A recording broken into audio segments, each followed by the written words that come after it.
Two wheeler parking हा विषयच ठेवलेला नाही किंवा त्याच्यावर त्या प्रकारे आपण जोर दिलेला नाही।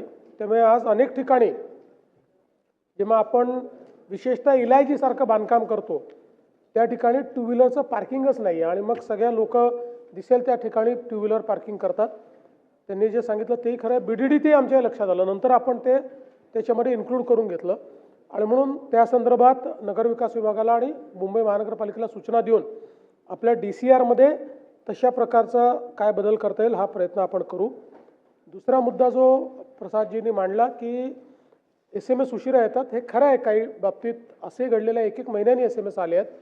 त्यामुळे जसं आता राज्यमंत्री मोदयांनी सांगितलं, हे पूर्ण सगळं सिस्टीम आपण अपग्रेड करतो आहोत। ती अपग्रेड करून त्या सिस्टीममध्ये तात्काळ ते SMS गेले पाहिजे। एवढंच नाही तर आता अनेक जुन्या चालांची वसुली बाकी आहे, तर त्याच्यामुळे आहे ती खरं आहे आणि आपल्या कायद्यातल्या काही तरतुदी अशा आहेत की ज्याच्यामुळे एका विविक्षित कालावधीवरनं ती वसुली करता येत नाही आणि आता ऑटोमॅटिक आपण चालान जनरेट करत असल्यामुळे इतक्या मोठ्या प्रमाणात चालान जनरेट होतात आणि तेवढी वसुलीची आपल्याकडे व्यवस्थाही नाही आणि म्हणून या संदर्भात काही लोक अदालत घेऊन अशा प्रकारच्या ज्या काही चालान जुने आहेत हे चालान त्या ठिकाणी लोक अदालतीच्या माध्यमातून काही रिलीफ देऊन आणि त्या चालांची वसुली करण्याचा एक विचार आपण करतो आहोत। पढ़ते रहिए fight against criminal daily newspaper.